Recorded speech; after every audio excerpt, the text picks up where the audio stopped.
In this video, ituturo ko po sa inyo how to add bank details in Google AdSense. Please keep on watching, madlang Filas.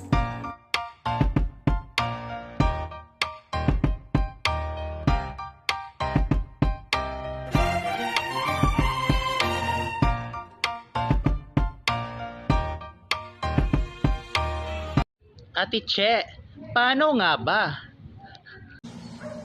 Ate Che, paano nga ba? Ate Che, paano nga ba? Ate Che, paano nga ba? Okay, login po tayo sa ating Google AdSense.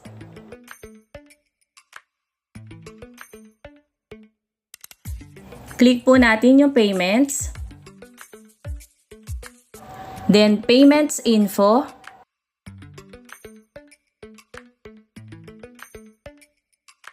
Then click YouTube Philippines.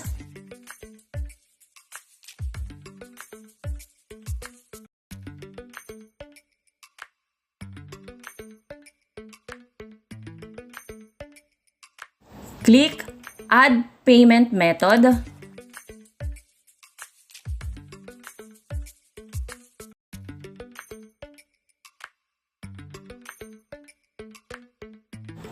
Click Add Bank Wire Transfer Details.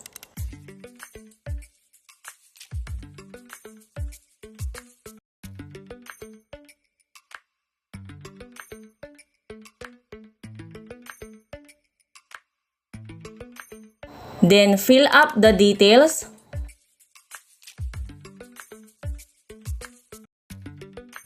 Name of bank.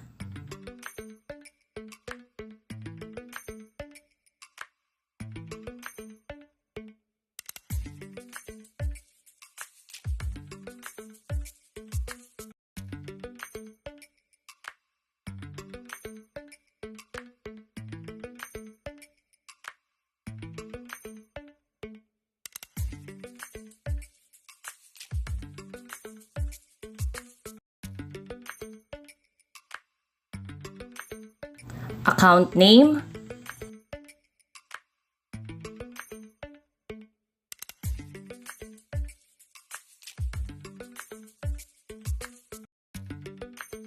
Sweep code.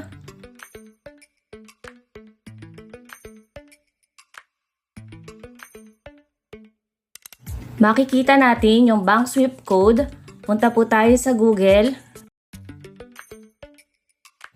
Then search po natin yung bank sweep code na gagamitin natin. Okay, so ako po, BPI yung gagamitin ko. Yan po yung lumabas. Copy lang po natin siya. And then, paste po natin.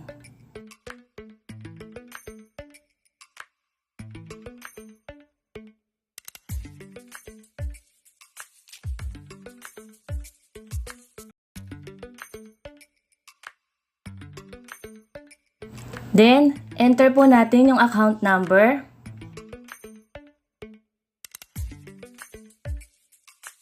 Then, tap po natin yung box para ma-set po as primary account po.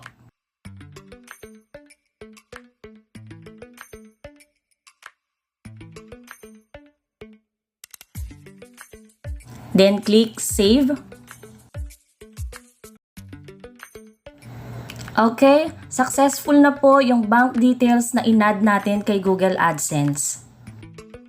Diyan na po papasok yung revenue natin sa ating YouTube account.